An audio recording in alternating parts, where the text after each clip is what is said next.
Welcome everyone to the panel about comic books and webcomics. So, before we start, could each of you introduce yourselves, please?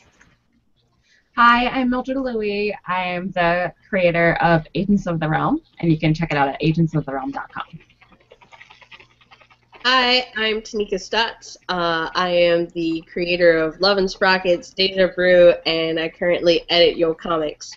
I also do a really cool comic book anthology called Beyond, and I'm about to kickstart a really cool anthology called Elements. Yay. Yay. Hi, I am Nyla Magruder, and I do a webcomic called MFK. Hi, awards. Oh, it also won the Dwayne McDuffie Award for Diversity in 2015. Yay!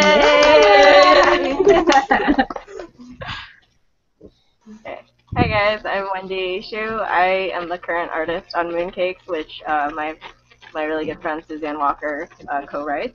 And I also edit Mooncakes, and I do short webcomics about witches and villains. Yay! Yay! What made you start writing or drawing comic books? I mean, for me, I didn't really start making comic books seriously until Agents of the Realm. Like, I had tried a few times to do comics, but they did not go very far. I think the furthest I ever got in a comic before this was 8 pages. I wanted to make like in high school I tried and failed to do like a number. I wanted to do like the romance comic that was like in romance manga about like, you know, high school and like cutesy and amnesia. And, I got like I did a short one that's on DeviantArt and no one will ever see it because I deleted it. But then Mooncakes is my first long-term like webcomics project. Yeah, MFK is my first long-term project too. Like ever since I was a teenager, I tried doing comics, and like I did comic strips for the school paper and everything, but I couldn't stay committed to anything like Mildred. I'd get a few pages in and then just stop. And so this is the farthest I've ever gotten with a comic. I was really bored, and I didn't want to write prose, so I asked my girlfriend to draw my comic for me, and she crazily said yes, and the rest is history. Do any of you have a background in arts or writing? Do you think that helps? Is it necessary, or can people nowadays just carve their own path? I was a slam poet and a IT technician for 8 years, so yeah, anyone can write comics. I have a creative writing minor, but I don't think it's necessary because I've always been like writing prose and stuff since high school.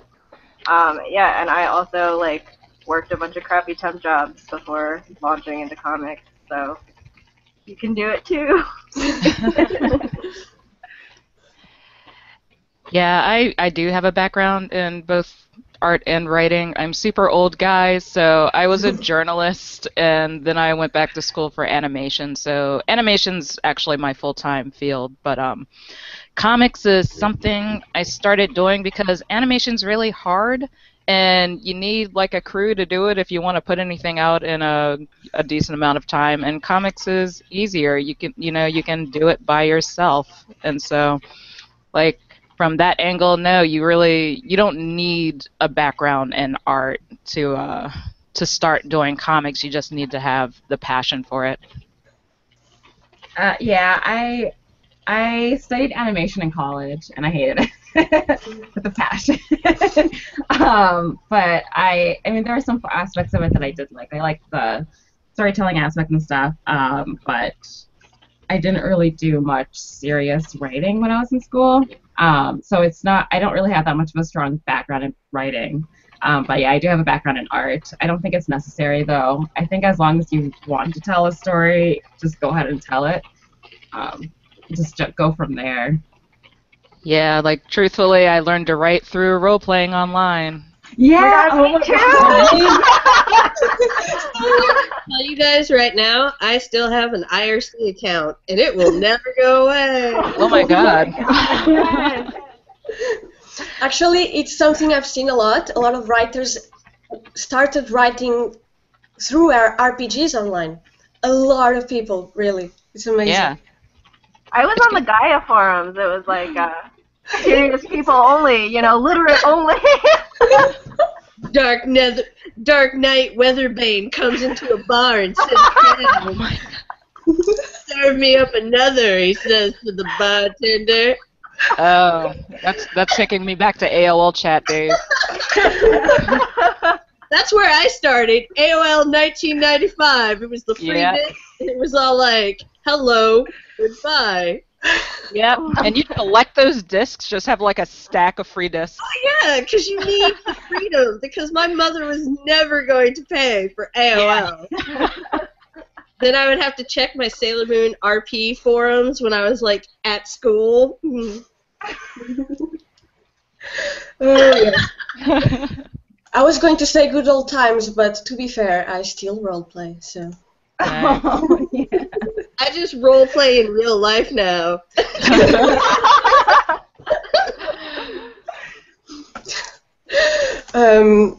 Okay, where was I?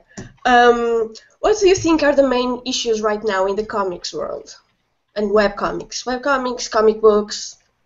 I know it's a general question, but Oh, your that is thoughts? so loaded. Lack of diversity. Yeah. Yeah, who wants to lead with that? I will. I mean, literally, it's the lack of diverse creators. It's the lack of care and concern, consideration from the current publishing industry, and the fact that it wants to answer our calls, but only to its own restraint. It's being very, very uncomfortable to actually looking at itself, self-evaluating, and kind of self-reflecting on what it has been doing wrong, what it continues to do wrong, and that's why we're at where we're at. Yeah, I feel like a lot of webcomics people choose to go this route because for whatever reason, traditional publishing just isn't doing it for them, whether it's just like for traditional publishing, you need an agent, and then it's like it's hard to get an agent. For a first timer, you usually need to query with like a full manuscript. It's a little bit different with graphic novels, but it's a long process, and I mean, I'm really impatient, so I kind of just was like, I want to jump right in and do this as my thing, and I don't want to wait for anyone else. Right. Yeah, and there's a weird disconnect between comics and traditional publishing. And so, like, I found that specifically kids' graphic novels kind of falls through the cracks where neither industry really pays that much attention. Oh, absolutely. My day job is actually in publishing, and a lot of the times I'll get a graphic novel that's being marketed as a young adult graphic novel, but it's actually like it skews much younger, and I don't think that mainstream publishing quite has a grasp on like what is a young adult graphic novel. They have a really good grasp on like what is a young adult, fiction novel or prose novel, but for comics it's a little weird. Yeah, and I've also found, like, I've started getting graphic novels from the library, and a lot of them are put in nonfiction for some reason, even when they're not. Yeah.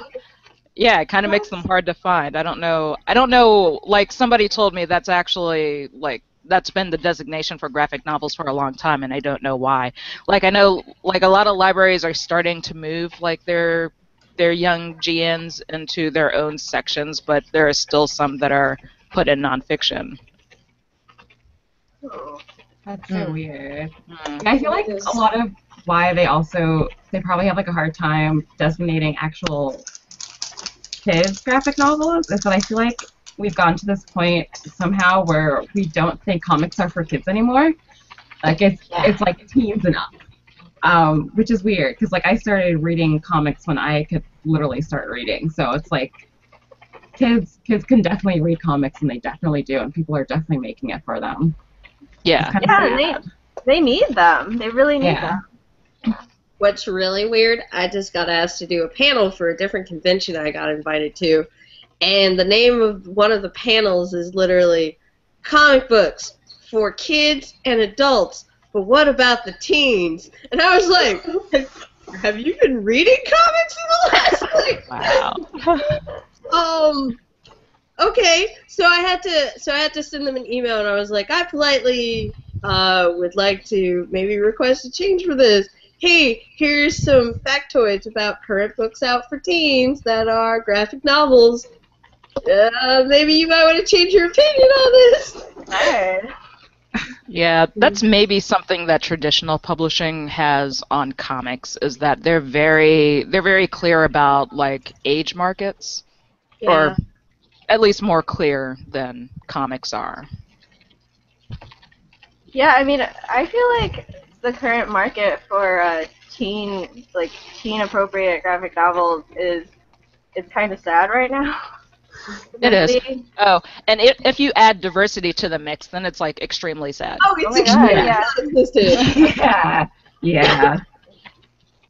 Yeah. And to also like go back to Tanika's point earlier, I think the industry as a whole, like diversity is this big word that likes to be tossed around, and while they like do it superficially, so you'll start seeing more like diverse looking characters in the books.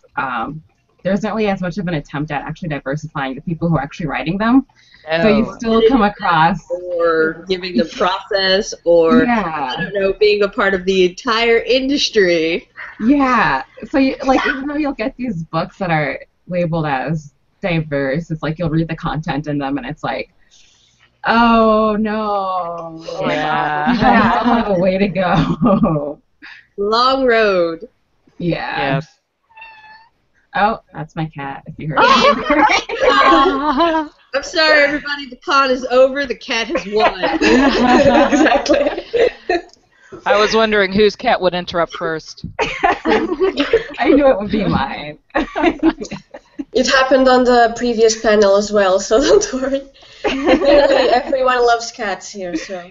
Yay. When is the cat butt panel? When does that panel start? All panels are cat book panels. It's a cat butt free friendly con. Exactly, yep. Tell me, what's some things you'd like to see more of on the comic book world? In terms of stories as well as, you know, more diversity in the creators themselves. As I mentioned. Sexy dragons. Sexy dragons. Yeah. I would like to see less, we need to kill the only black or queer or female character. Insert slot line here to make this man pain even stronger. Man pain. Oh my god, yes. Yes. I was literally going to say the same thing. That'd be a start. That's a start. You know, in the current like teen appropriate market, I'm seeing a lot of kind of like these graphic memoirs, and a lot of them are just, I'm like, but this is so sad. Can we be a little fun, like more fun? Yeah, and I'm wondering, like I guess it's much easier to, I don't know. I don't want to say it's easier to do a graphic memoir than a prose memoir, but for some reason, that's a hot thing, and just it's not personally to my taste. So I would like to see more like fictional, fun stories for teenagers. Yeah. Yeah. I want fun queer stories where the characters are already dating and already in relationships, not we just have to have 50 million meet cute stories. Like, no offense, meet cutes are really cute. But sometimes people are already just dating, and then they go have adventures. I agree. Yeah. Yeah. Yeah. And they don't have a crappy time, and people don't, just like hate on them the whole time. Sometimes they just have fun. Wow. What a new concept. People can have fun. I like meet cute stories, but that's because I'm really cheesy. You are super cheesy. That's why we're gonna do stuff together. I know. I'm like, give me the cheese. Give it to me. I want to see more black women writing for the big two. It'd be really nice. That'd be cool. It's great that we can have representation, but it'd be really nice if they let us do it ourselves. Yep. Indeed. Write a book for the big two. Wait, what? I said, Nyla, go write a book for the big two. I would love to read a Nyla book. Okay. Oh my God, yeah. Okay, right now. I would too. How do I become a Fortune 500 investor so I can just, like, make these things happen? Oh my God! And- So but like, I'm kind of counting on you to do that. Like, that's what I'm waiting for.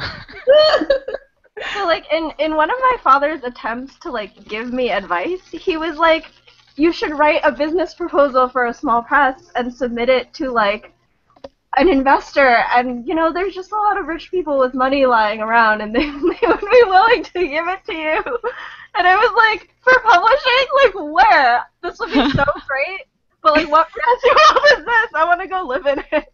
It is literally my next stop is I'm going to an investors meeting, and they're like, we want you to pitch us fun creative stuff because we just like to give money so that we don't have to count it towards our taxes at the end of the year.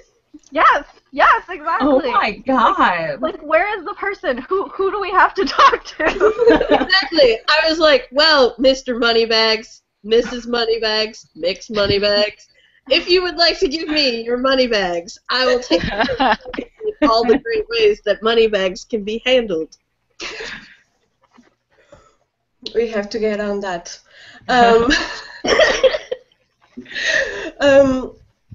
What advice would you give to people trying to break into the world of comic books or web comics, whether from the writing perspective or the drawing one? There isn't finding a potential investor with a lot of money.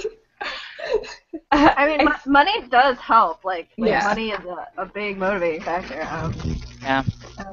I like to pay people I work with personally. Yeah. Yeah, that's really cool. But I mean, I always say this because I always get people asking me this, and I'm like, literally all I did was I woke up one day and decided I was going to do it, and then I did it. Like, I feel like, especially when it comes to webcomics, there is no breaking in. It's just doing it. You just gotta make it, put it up online, and that's all there is to it.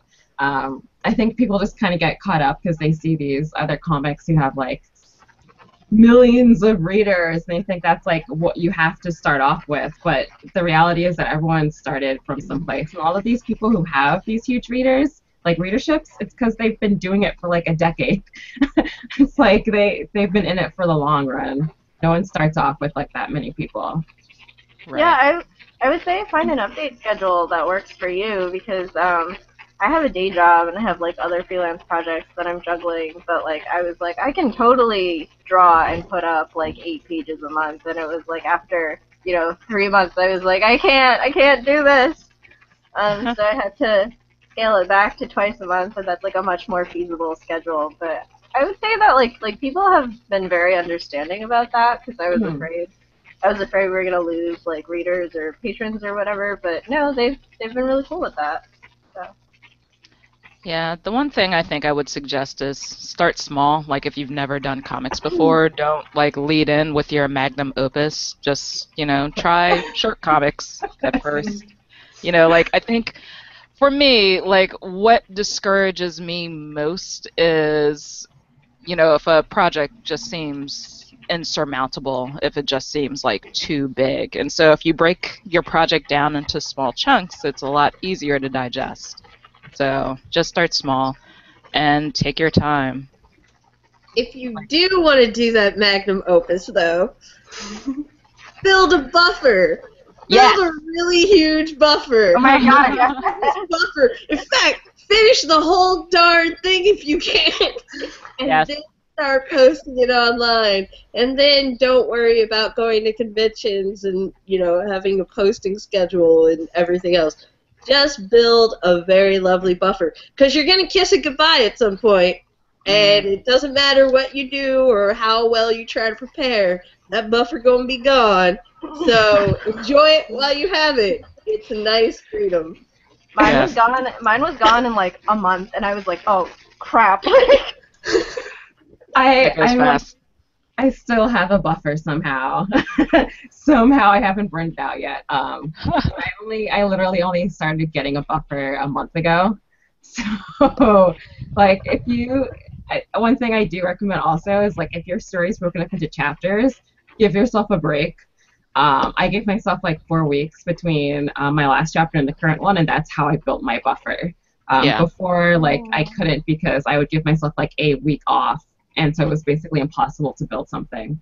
But yeah, like, like, I think that people get kind of worried about people getting mad at them for like taking a break, but I think people are pretty understanding, because you have a life, and I think people get that if you don't take a break, then you'll burn out really fast, and then they won't have a story to read anymore. Yeah. That's true.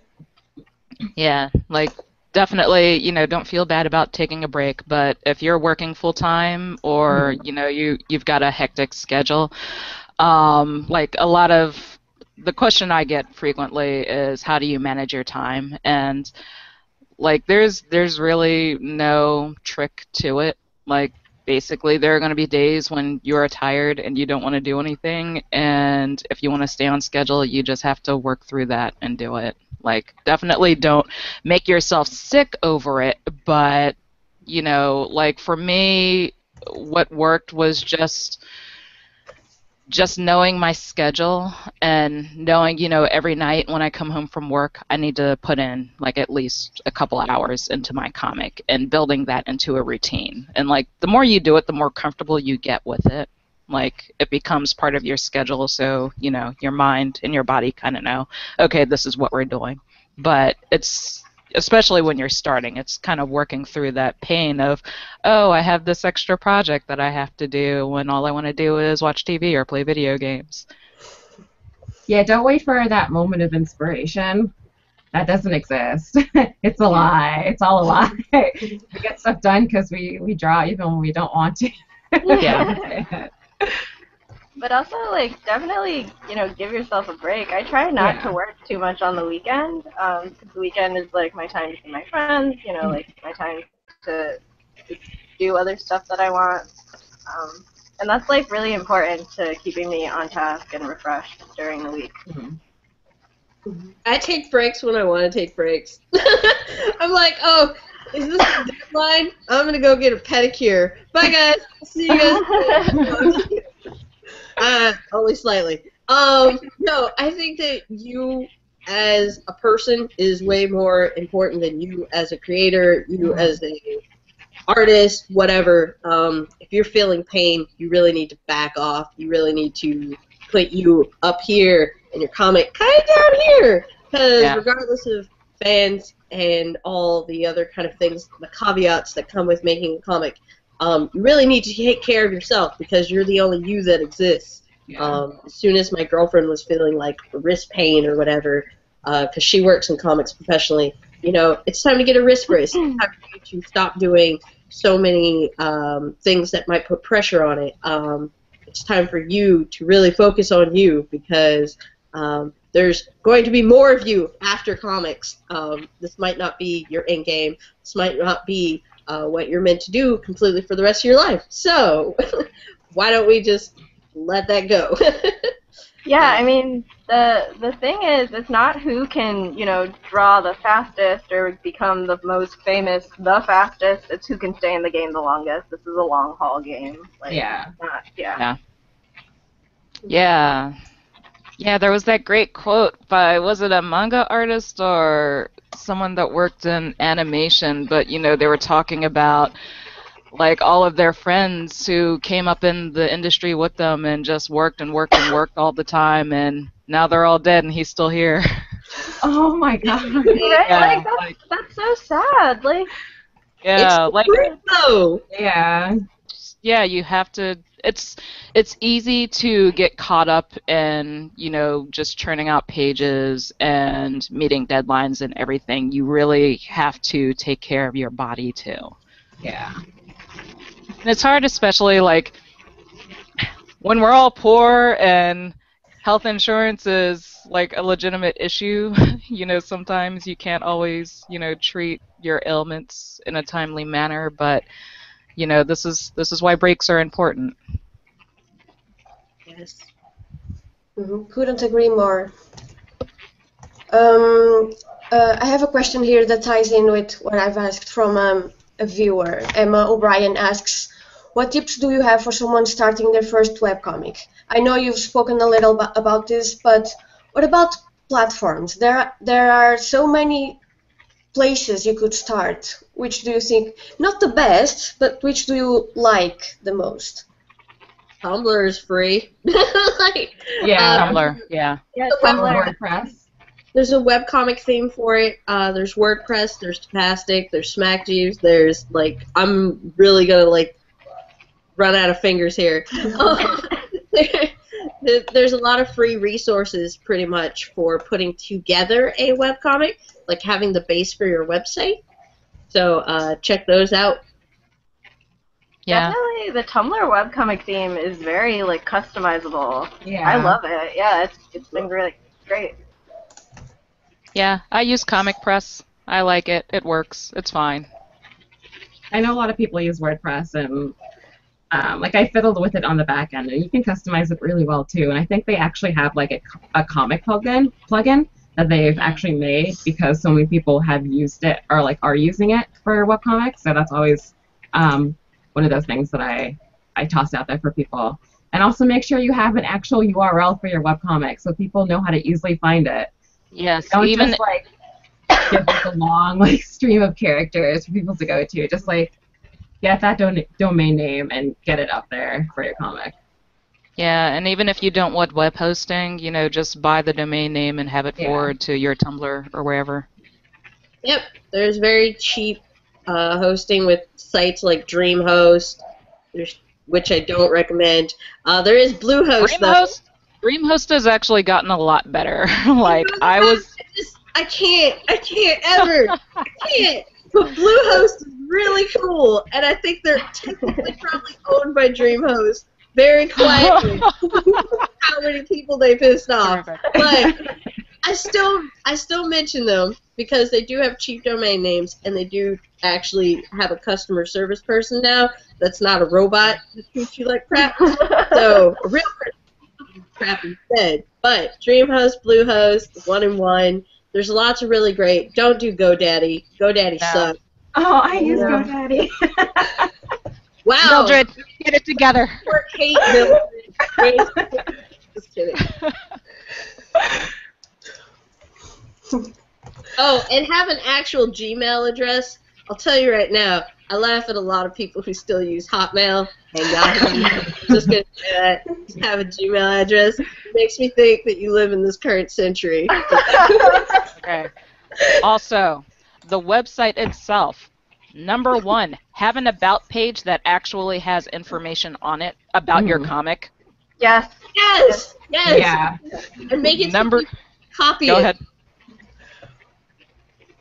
Number 2, have an archive, like an actual updated archive with pages on it. Yes. And that's easy to do now too, because so many websites they like automatically generate the archive for you. So just make sure you have a link to it so people actually have access to it. Because like if they're a reader who like started reading your comic like several months ago and then got busy, it's going to be really hard for them to figure out how to get back into it if they have to click through every single page individually. Right. Have a contact section on your website that actually has your contact information on it. Yeah. Yep. Okay, another question from the viewers. Caleb Russell asks, what are your influences? Oh. It could be in terms of anything, whether it's comic books, fiction, movies, artists, anything. Shonen manga. I feel like I should just like roll out a scroll right now, like a list of everything. I Yeah. I grew up reading a lot of Clamp, which I didn't realize, which in American comics, it's like, I guess at the time kind of hard to do like books by women for women, but Clamp was definitely, it was so like, everything was so beautiful, and like their inking is just like phenomenal, and of course like all the magical girl stories, my thing. Yeah, I legit like went through a phase where I was really into shonen manga, which is Japanese comics for boys. And I was reading One Piece and Naruto and Shaman King, and I was so obsessed, and I thought to myself, it'd be nice if there was a comic just like this that was about a girl, because you know, a lot of those comics just don't have very good female representation. So that was how MFK got going. Oh, for Mooncakes, I read in 8th grade this like terrible bodice ripper romance that a friend had like was like, this has sex in it. Like, you go like, oh my god.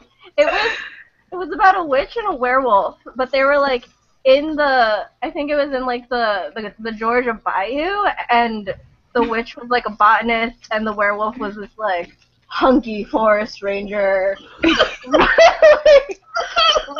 rugged wildlife man, and they had to like, there were like witches in the swamp, and there was like a coven of like evil witches, and it was like, I was just like kind of confused by it, but the idea of like a witch and a werewolf being like dating never really left me, so that's like the very base influence of Mooncakes.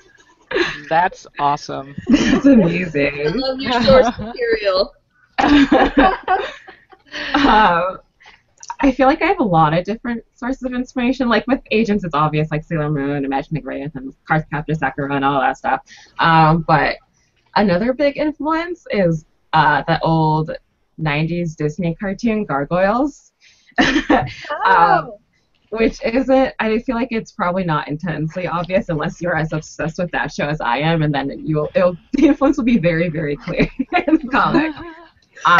But yeah, Love it. I feel like when it comes to making your story, you should be pretty open to different sources of inspiration, because you can be surprised at like what you can pull from something that seems completely unrelated to what you're writing, and how it can actually help make things flow a lot more easily, and potentially in like different directions than you were originally planning on to.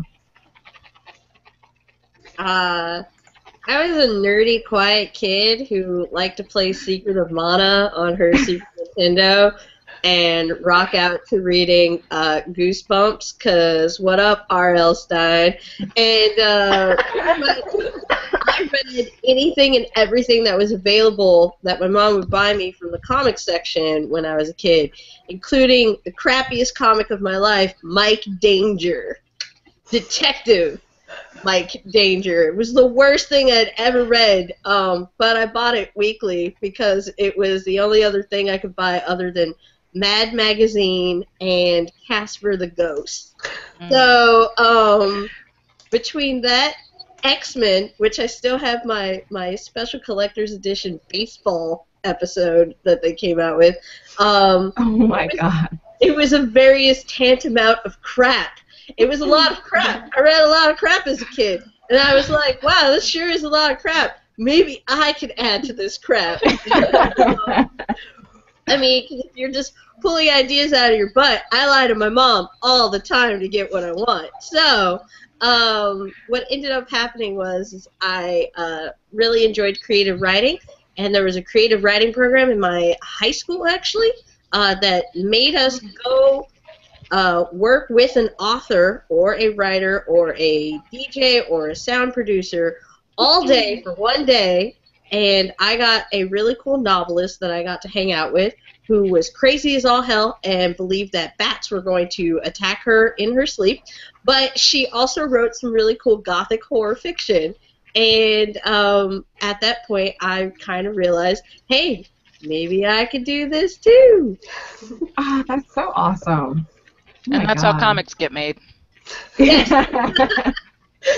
I feel you, Nika, about the weird older artistic mentor, because I definitely had one of those too in college. I interned with this poet, and he was like obsessed with his turtle, and he wrote poems. He wrote poems like Right. for his turtle, and he would kiss the side of the turtle tank. And it was God. Oh man. And so I would sit in his office and lie and copy edit his stuff while he sat in the chair behind me and just smoked weed. Oh, that's Yeah. amazing. Man, I studied animation, so all my mentors were just bitter. Oh my God. Bitter Oh. folks always make you want to do better because you're like, damn, I don't want to grow up like that. Oh. Same. I studied animation too, and I can feel that. So much bitterness. Oh man, college. Don't be bitter, kids. Don't be. Unless you're putting another webcomic and you're like, I want to beat you. That's just envy. No, I'm just kidding. No, there's no reason to be bitter. Just live your life and be happy. You know, Yeah. I will say that the biggest thing of inspiration for me to get things done is spite. Oh my God, you too. If someone tells me I can't do something or if what I'm going to do is bad, it just makes me want to do it more. Yes, I'm the same way. Embrace the petty. Yeah. But take Make that a button pettiness, that says that. just take that pettiness and make a comic. Healthy. Don't get petty. Get a comic. No.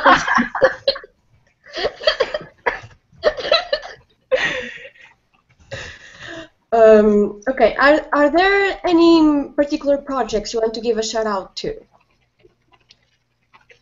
Friends, your own project, like a Kickstarter, anything.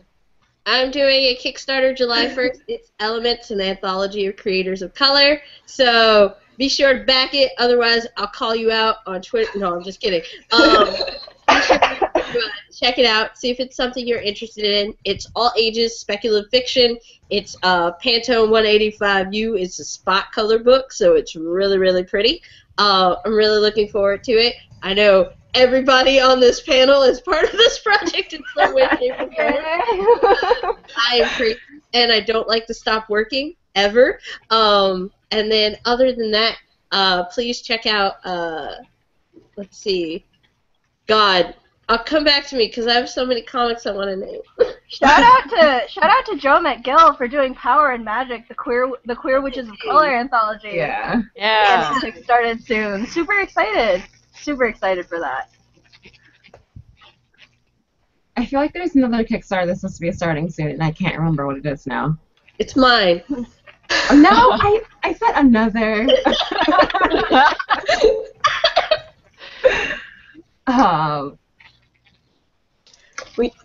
We are going to talk about Kickstarters later on today, so. None of you are invited, including me.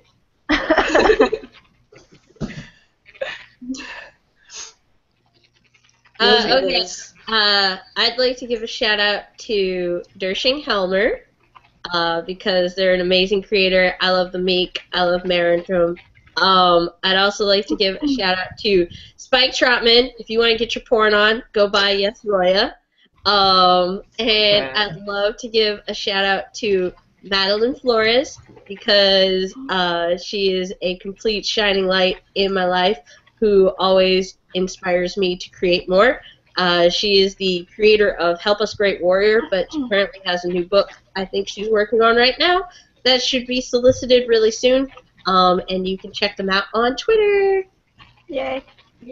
I want to give a shout out to Suzanne Walker, who is like one of my best friends and also an amazing writer, and she's writing a fantasy novel about like empires, and there will be dinosaurs. There will be dinosaurs. God damn it! If you're a literary agent watching this panel, you should follow Suzanne. She's at Star on Twitter. And also a shout out to Alyssa Wong, who is another like beacon of joy in my life, and she's an amazing horror writer, and we are actually doing a comic together for FlameCon. So.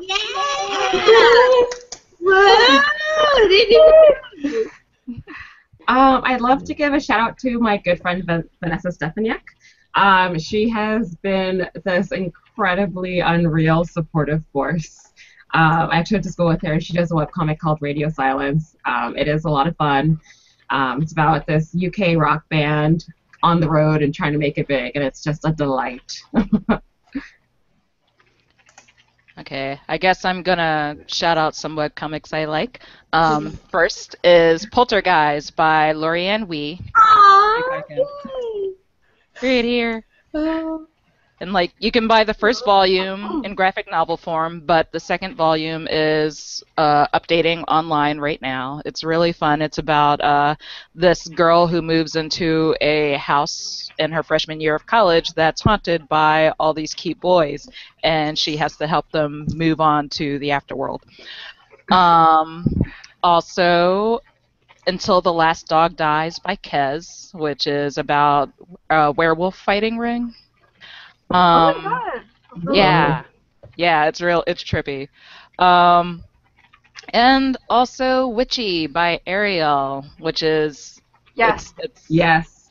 Yeah, it's a great fantasy series. Like she does some things with her panel layouts that just make me think, oh god, I have to be a better person and artist in general. I'm now Buddhist. I have to be a better person. No. So yeah, check those out. They're all really great comics. You all make me feel that way, that I have to be a better artist and writer and just everything. So, yeah. But really, thank you. No, you don't. No, you don't. Stay where you... No, I'm just kidding. You can continue. Yeah. Come, just throw the compliments at me. No, unfortunately, I think we've run out of time. Thanks Yeah. for having us, Diana. No, Thank thank you for being here. I really enjoyed it, and I wish I had more time to just talk with you and, you know, but unfortunately no, but I have another panel next. But you can always message us on Twitter. Yes. I will. BFFs forever. No, but if anyone has any questions, you can always tweet at us. You can use the hashtag books.con, and you know these people are amazing, so I'm sure they'll help you, and if they have time, they'll answer your questions too. So, really, thank you so much for being here, and see you all on the next panel. Thank you. Bye. Thank you. Bye. Bye. Some jobs before launching into comics, so you can do it too. Yeah, I do have a background in both art and writing. I'm super old, guys, so I was a journalist, and then I went back to school for animation. So animation's actually my full-time field, but comics is something I started doing because animation's really hard, and you need like a crew to do it if you want to put anything out in a decent amount of time. And comics is easier. You can do it by yourself, and so like. From that angle, no, you don't need a background in art to start doing comics. You just need to have the passion for it. Yeah, I studied animation in college, and I hated it with a passion.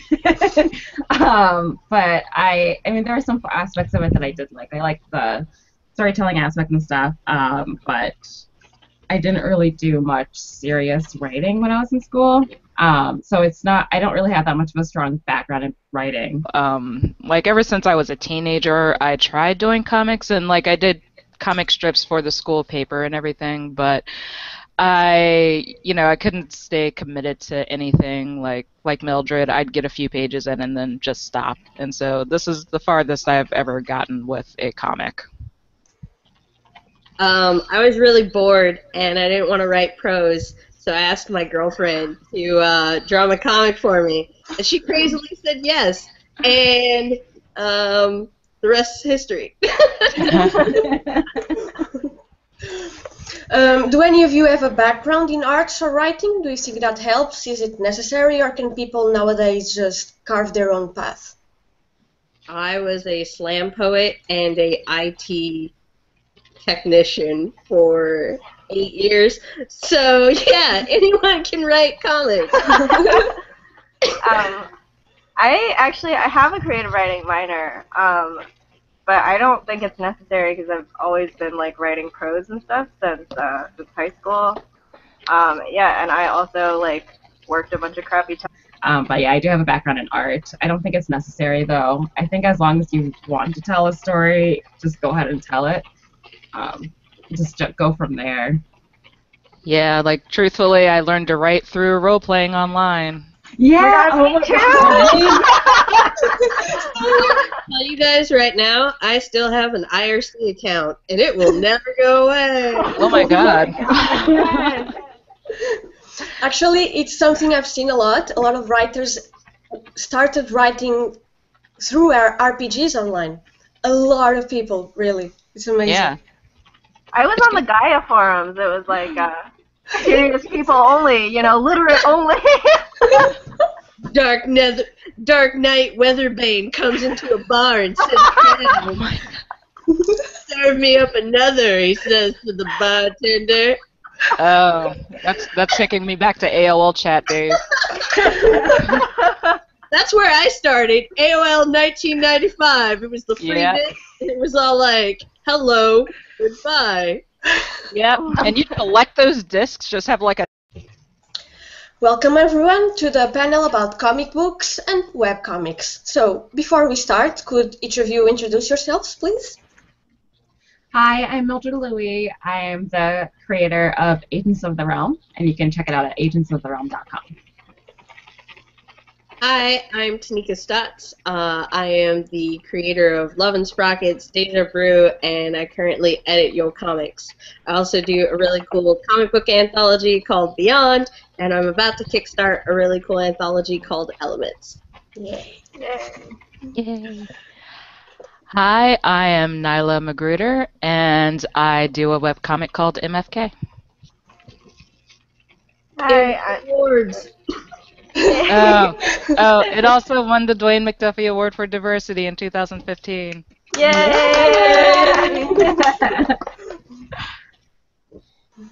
Hi guys, I'm Wendy Shu. I am the current artist on Mooncakes, which my really good friend Suzanne Walker co-writes. And I also edit Mooncakes, and I do short webcomics about witches. Yay! Yeah. What made you start writing or drawing comic books?